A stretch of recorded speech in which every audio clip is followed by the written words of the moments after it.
انا بس ليه هتكلم عنه هو كلمه؟ لان هو في احد يعني الناس اللي هيجي يتكلم وقال لك ده يعرف ايه عن الاستادات ويعرف. محمد سراج ده ماجستير في الاداره الرياضيه، تخصص الاستادات الرياضيه. ده ماجستير.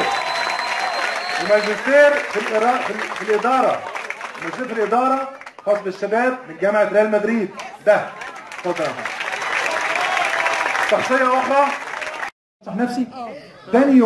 تاني يوم الكابتن خطيب لو جه للعاملين وللموظفين ولافراد الامن وللاداريين وللمدربين واللاعبين، كابتن خطيب لو جه هينزل لكم فلوسكم، كابتن خطيب لو جه هيمشيكم.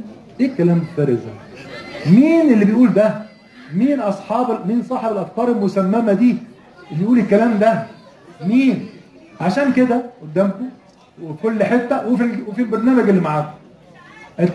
البرنامج ده اسمها ايه دي؟ شاد يا الله، ربنا يا رب يعني يشفيها يا رب.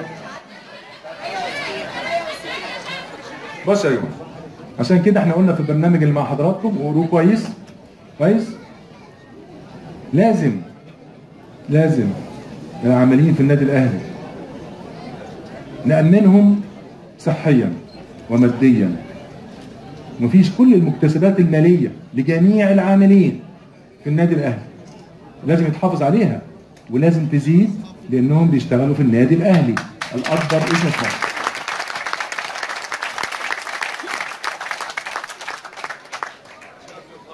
انا شايف لو هتعطيني انت حر، هرجع من اول وجديد، ميعادك هذنبك كده. انها تبقى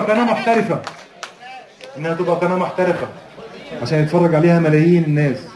انا عايزها تبقى افضل قناه رياضيه في مصر. يا جماعه موضوع القناه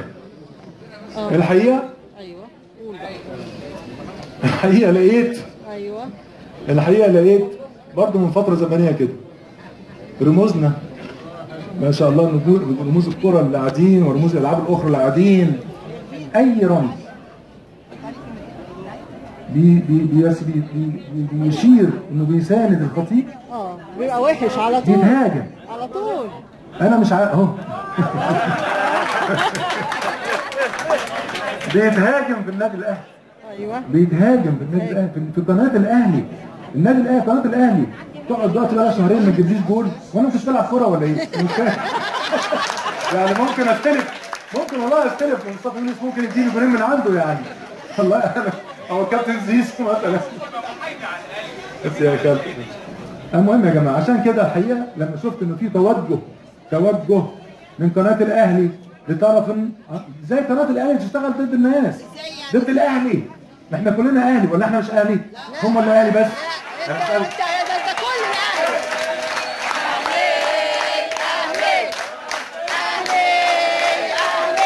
هنا عايز اتكلم حته ثانيه.